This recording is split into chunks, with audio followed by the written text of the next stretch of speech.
Bonjour à tous, eh ben, nous revoilà, hein. On avait fait une petite préambule tout à l'heure pour vous annoncer quand même quelque chose d'important ce soir, parce qu'on va avoir la chance d'avoir une invitée assez exceptionnelle.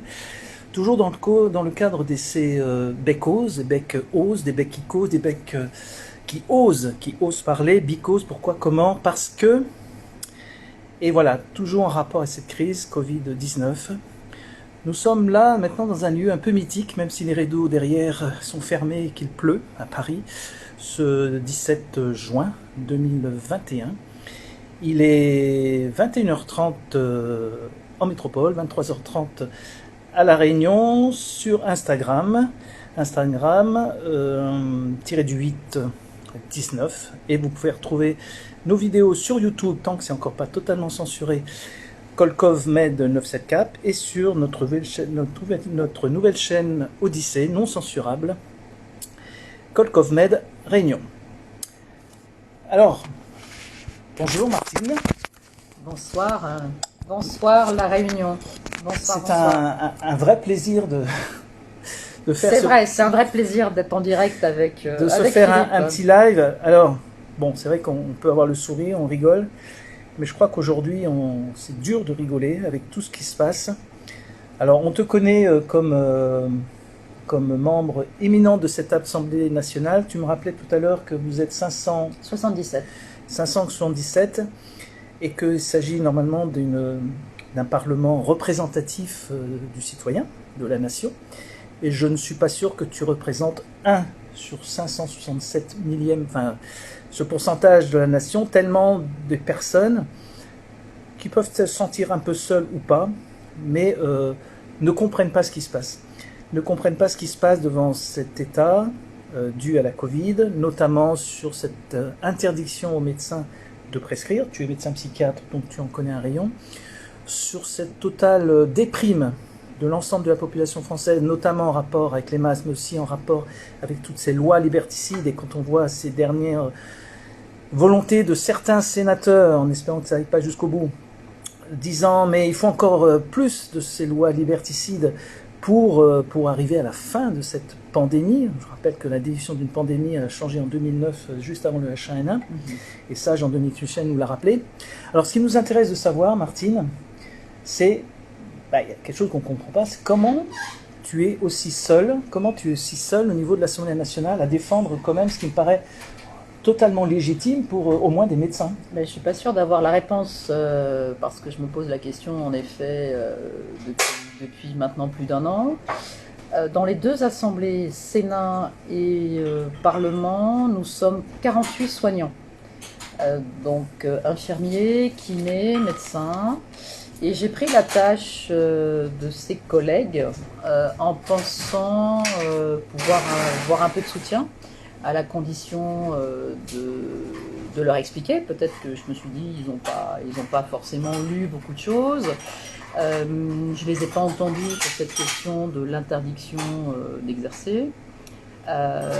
Mais je leur ai proposé à la co-signature une tribune qui pour moi était vraiment très très light, qui était que j'avais voulu volontairement comme ça et très rassembleuse, et je n'ai eu absolument aucune proposition de signature, de soutien.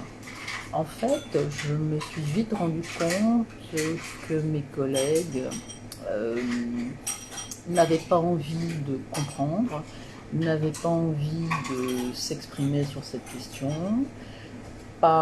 soit par paresse, parce que je n'ai pas peur de dire que malheureusement les collègues ne travaillent pas suffisamment. Bon, c'est pas nouveau, moi j'ai toujours été une grosse bosseuse et j'ai pas besoin de dormir beaucoup, donc ce qui peut être un avantage.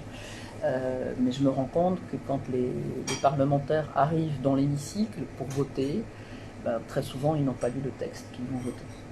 Et ça, c'est encore plus valable pour les députés de la majorité, donc que ce soit La République En Marche ou le MoDem. Ils ont de toute façon leur ordre de voter, ils ont les éléments de langage qu'ils doivent utiliser en permanence, donc ils ne font absolument aucun effort, tout est prémâché et ils savent exactement comment ils doivent voter. Donc il y a déjà cet élément.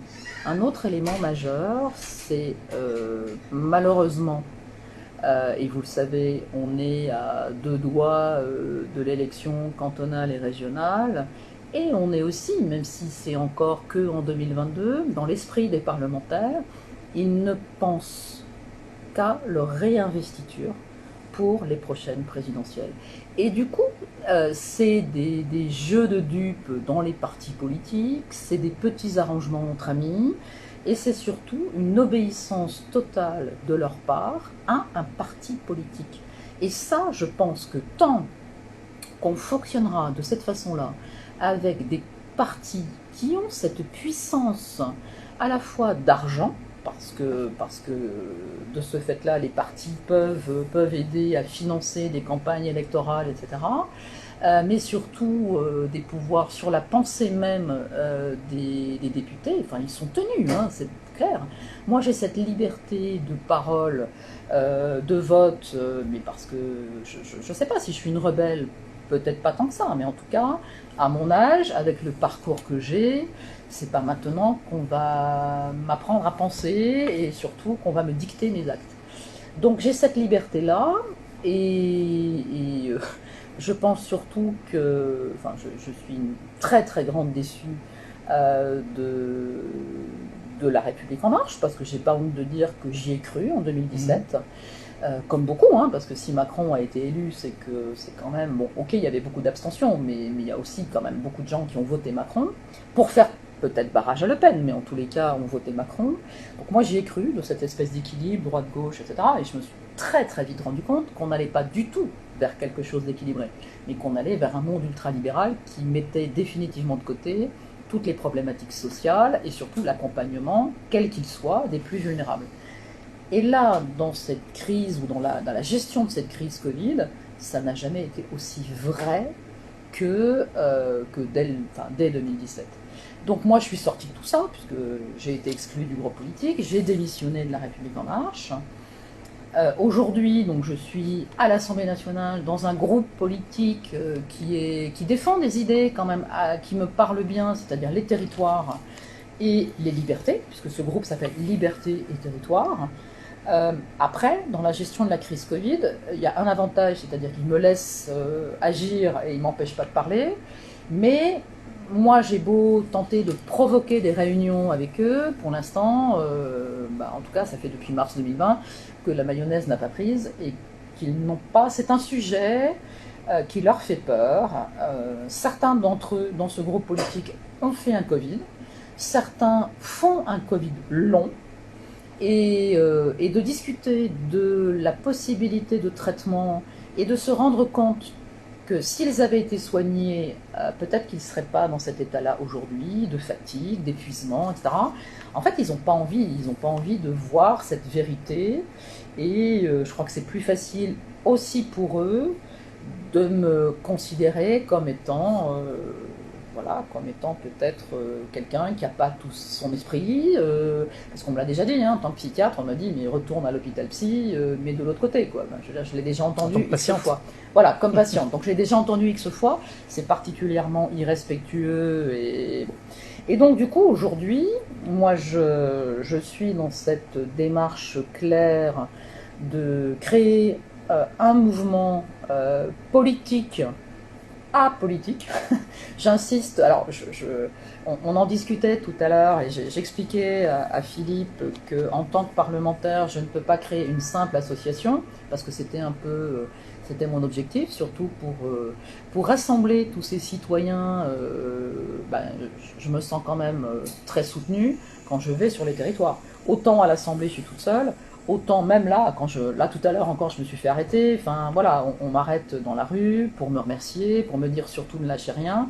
Donc je sais que partout en France et jusqu'à l'île de la Réunion, je suis accompagnée, soutenue. Donc je veux créer une association. En tant que parlementaire, je suis obligée de créer une association politique. Donc là, les statuts sont sur les fonds baptismaux. J'attends ce retour qui devrait avoir lieu d'ici au grand maximum 3 semaines, donc d'ici 15 jours, 3 semaines.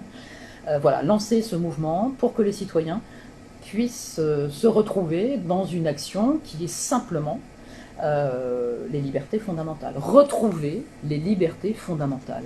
Et surtout, accompagner les Français de façon bienveillante. Parce que depuis mars 2020, les Français sont maltraités. Et moi, c'est mon moteur, c'est-à-dire, quelle que soit la population, c'est-à-dire qu'on a vu qu'au départ, les personnes âgées les plus vulnérables dans l'Est de la France, qui n'ont pas été soignées, qui sont mortes seules à domicile ou en EHPAD, dans des conditions absolument effroyables, ça c'est pour les plus âgés, les plus vulnérables, mais depuis 18 mois maintenant, ceux qui sont complètement et laissés pour compte et en grande difficulté, ce sont les plus jeunes, à la fois les enfants, les étudiants.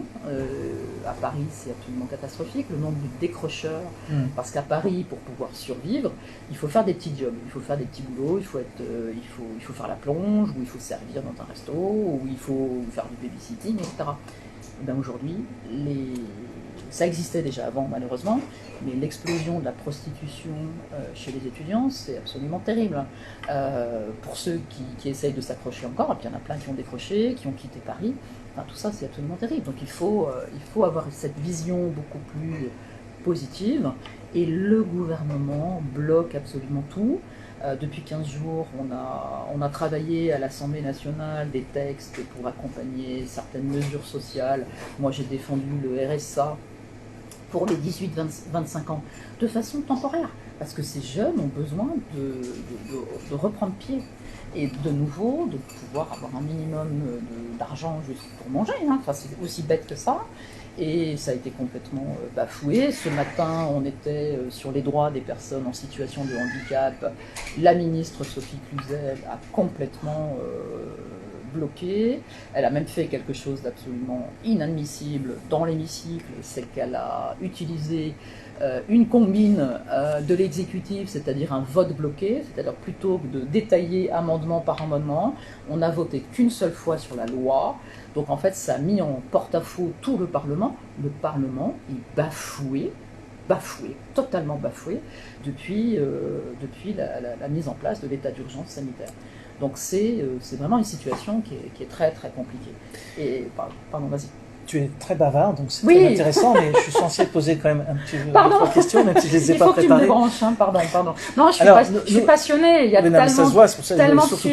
tellement de sujets de combat que... Alors, on avait fait un petit live il y a quelques jours à Annecy avec une personne, elle avait 4 ans au moment de la guerre, et donc en tous les cas, fille de résistant, et on lui disait, mais est-ce que le mot résistant est encore à ce jour, est-ce qu'on peut l'utiliser? Elle disait, non, je préfère révolter.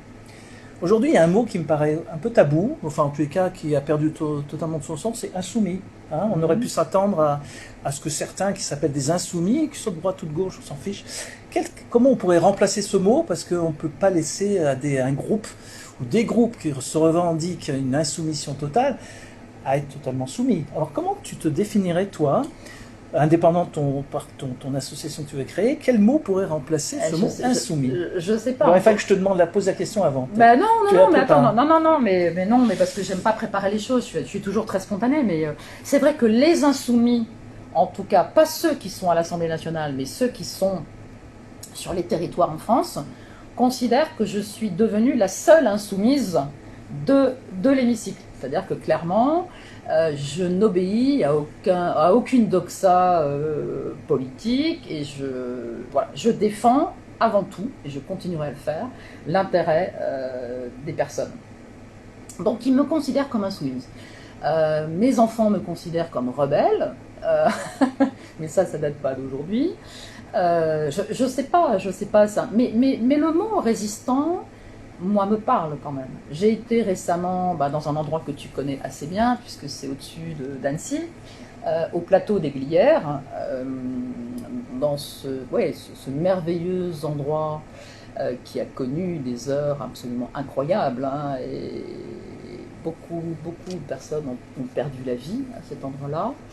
Et on s'est retrouvés, des collectifs citoyens, des gens qui font vivre, hein, cette mémoire de l'histoire et de la résistance.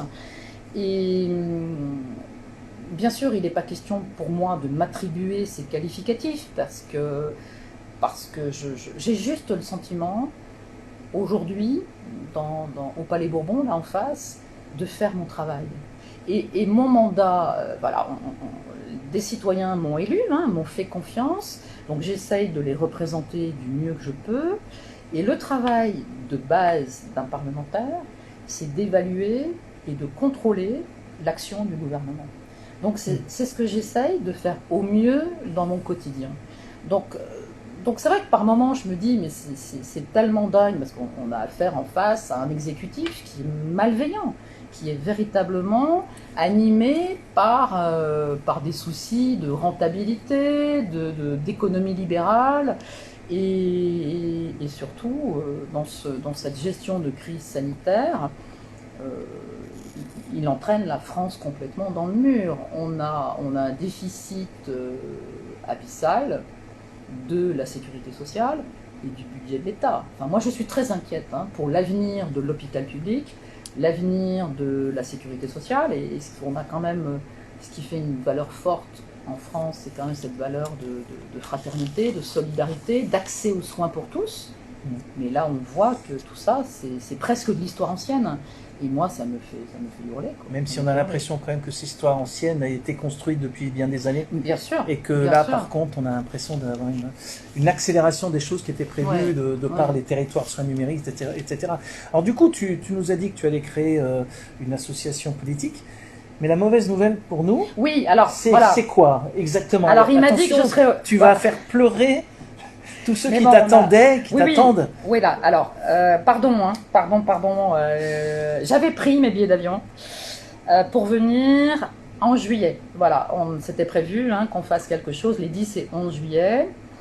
Aujourd'hui, c'est très très difficile dans mon calendrier qui est en train de se stabiliser justement avec cette association qui va naître tout début juillet. C'est compliqué pour moi de bloquer, en fait c'est ça, de bloquer 10 jours dans mon emploi du temps pour participer avec vous à Saint-Denis de la Réunion à 2 jours de manifestation. Voilà. Donc, dont 8 jours de septaine en plus. Voilà, donc c'était l'obligation de faire les 8 jours de septaine. Donc là aujourd'hui, dans mon agenda de parlementaire, c'est pas le bon moment, ça s'inscrit pas bien dans ce calendrier. Donc je vous annonce que je ne viendrai pas début juillet, mais je vous promets, c'est vraiment, il le sait, dès que je peux. Donc je pense que ça sera début septembre ou enfin en tout cas très tôt dans l'automne. On arrangera tout ça ensemble parce que c'est très important. Alors peut-être que d'ici là on n'aura plus les septaines, etc. En tout cas moi je ne serai toujours pas vaccinée, ça j'en suis certaine. Donc s'il faut me mettre simplement un truc dans le nez, pourquoi pas. Mais là j'aurai sans doute plus de temps. En tout cas je me donnerai le temps. Et là, malheureusement, ça ne tombe pas bien parce qu'il va falloir que je fasse plusieurs séries de communiqués de presse, de conférences de presse pour le lancement de ce mouvement politique. Donc pas début juillet, mais vraiment, ce que je te propose, parce que c'est la deuxième fois que tu fais faux bon. Exactement, donc jamais 203, jamais mais 203, la troisième fois, je serai là. Non, ce que je te propose, c'est déjà de donner une date de la troisième fois où tu sais que tu ne peux pas venir, pour qu'on passe directement à la quatrième. Parce que justement, alors au mois d'août, la première. Tu nous fixes une date. Voilà, où tu sais je que tu peux fixe pas la venir. troisième date où je peux pas venir. T'es pas obligé de prendre ton billet d'avion. C'est début août parce que là j'essaierai de prendre. Alors Réunionnais et Réunionnaises, Martine Vonner est attendue chez nous début août. Non, là je viendrai pas. Je viendrai pas parce que je vais essayer quand même de prendre une toute petite semaine de vacances début août. Et là je crois que je serai en Bretagne, normalement. Bon, en tous les cas. Voilà. Mais on te remercie, on compte vraiment sur toi pour venir. Demain, il y a une journée très importante à La Réunion devant la préfecture. Oui. Non, mais devant la préfecture, en rapport avec la liberté. Et mais tu y seras pas, toi? Non, sauf si je fais comme un certain insoumis qui était venu en, comment on appelle ça, en hologramme. En hologramme, mais je ne suis plus insoumis. Et donc donc je n'y serai pas, mais on est nombreux à La Réunion Ouais, super. à être D'ailleurs, j'ai vu reçus ce par la directrice du Ouais. cabinet demain matin à Et j'ai 10h, vu ce qui avait 11h. été fait, je t'interromps 2 secondes, j'ai vu ce qui avait été fait avec les masques blancs, etc. Remarquable. Enfin, les prises de parole, enfin, ce qui se passe sur votre île, c'est vraiment Oui. super. C'est Et, vraiment... et donc, une fois que le live va être terminé, là, dans quelques secondes, quelques minutes, eh ben, on va prendre un petit temps pour faire une petite une vidéo, mais ils utiliseront que le son pour justement avoir le soutien total et entier de Martine Vonner, pleine d'excuses, pleine de remords de ne pas venir nous voir. On a besoin de toi, notamment pour les motifs impérieux, parce que pour Mais oui. l'instant, nous, on peut pas Bien partir sûr. Bien sûr. si on n'a pas des motifs impérieux. Voilà, merci à tous. C'était un nouvel épisode, donc merci Au revoir Martine. tout le monde. Au revoir. À bientôt, hein, c'est promis. Des Beckos. Alors demain soir, aux alentours de 19h30, ça sera avec Éric Mena. Éric Mena, qui est une des chevilles ouvrières de ce fameux CSI dont on a découvert l'apparition sur Internet depuis 2-3 mois. D'ailleurs, actuellement, vous avez une séance du CSI, on fait un peu concurrence. C'est vrai, jeudi soir. Tous les jeudis soirs, 21h30, Métropole, 23h30, Réunion. Je vous invite vraiment à les revoir en replay s'il est un peu tard pour vous. Et puis voilà, donc de temps en temps on fera, et puis avec les beccos, donc les becs, les gens, prise de bec, etc. Les becs qui osent, en référence avec une montagne qui se trouve dans la Drôme, hein, pour ceux qui n'avaient pas compris, les 3 becs, qui osent, qui causent, bicosent, etc. Eh ben, on fera intervenir un peu, comme un peu la personne qui est résistante, que nous avons eu le plaisir d'avoir il y a quelques jours, des gens de cette société civile, parce que finalement, les meilleurs experts, c'est pas forcément toi en psychiatrie, c'est peut-être plutôt les patients, ce qu'on appelle d'ailleurs les patients experts. Donc les médecins sont évidemment une aide, mais il y a beaucoup d'autres personnes qui ont des mots à dire, des choses à dire et qu'on ne voit jamais sur les médias. Merci encore Martine, et puis plaisir de se voir pour la 4e alors. Merci à toi. 4e fois. À bientôt. Au revoir à tous.